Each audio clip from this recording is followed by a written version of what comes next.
very happy for everyone in this room. First of all, I wanted to say a huge thank you for everyone who's come to celebrate the life of our Opa, or Jan or John, however you used to call him. To me, he was always Opa.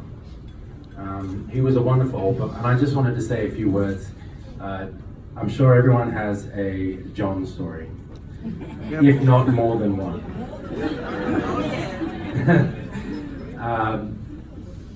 I was very close to my Opa growing up because I actually lived with my mother at 144 Fish Road North at the flats where Opa was all the time. So he'd be there every day, and I was there with him, and he'd get me to help him sometimes in the garden or help him do this and that and all that. So, I saw him quite a lot growing up.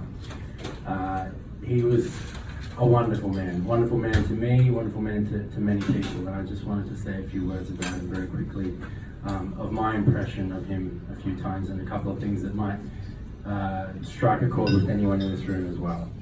So, he was an amazing man. He seemed to be able to manifest flowers out of nowhere. So, correct me if I'm wrong, but pretty much at some point in time, Opa would have brought you some flowers. Right, he always used to deliver flowers to everybody. He always used to bring flowers to my mother all the time, to Oma all the time, to everybody. And I was with him one time. We used to go up to the road to the Italian middle shop where they sell the flowers. And he'd say, "Yep, stay in the car." And I'm like, "Okay, stay in the car." And he'd come back with about 5 or 6 bunches of flowers. And he would go and we'd make the rounds, and he'd just drop them to people on his way home. And he was just that sort of generous, loving person. So that was where I learned that, when you're, of course, dating girls, you give them flowers. He was dating a lot of girls. Yes, he was. A lot of people wanted to date him. That's for sure. He was a very charming man.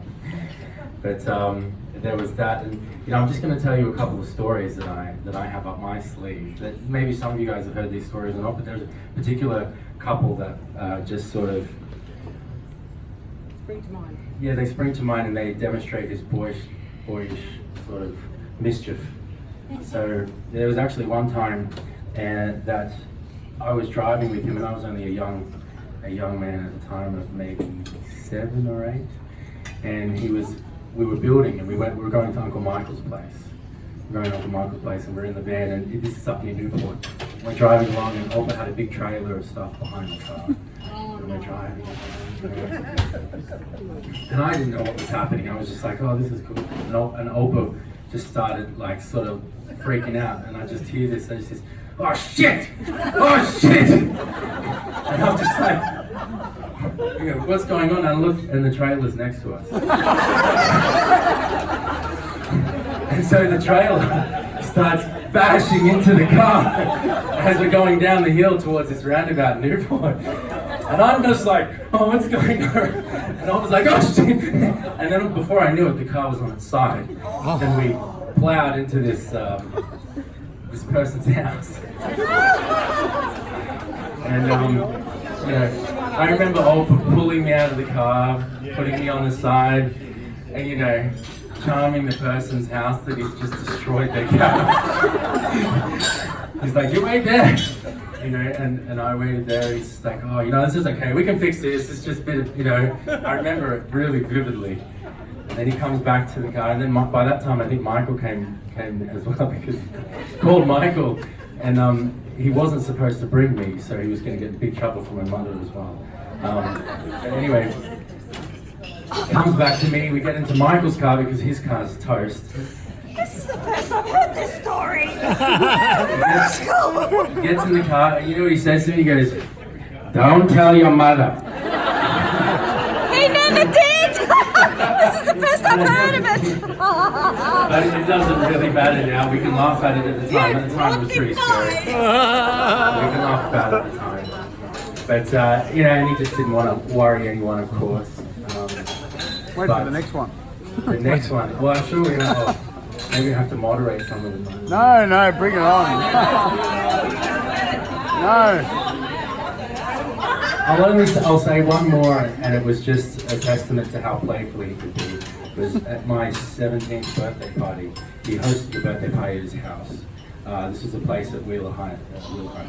And all my friends came, you know, and we were having a great time, you know, and he stayed around. And if you guys didn't know this as well, at my 21st birthday party, he got down and started breakdancing with the rest of my friends. You know. Like, I have photos of him doing floor spins around, you know. Just a joyous human being that loved life. But at my 17th birthday party, I had all my close mates there, and I had one particular mate, Simon. You know, he comes up to my mate Simon and he goes, "Hi Simon, hi, here, come feel the pool. Come feel the pool. Oh, no. Come feel the pool." And Simon's like, yeah, I felt it. No, come feel the pool. Come feel it. And he was obviously, you know, he was about to throw him in. Right? Oh, he was going to as well. And Oma came out saying, "No, John! No, John!"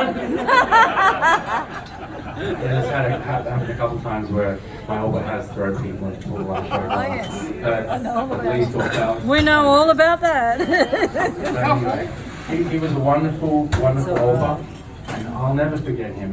And I'm sure all of you will have your own stories that you will remember about John Beukers.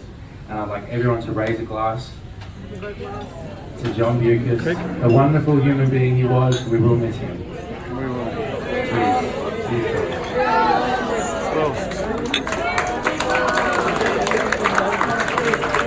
Maddie, would you like to play the DVD?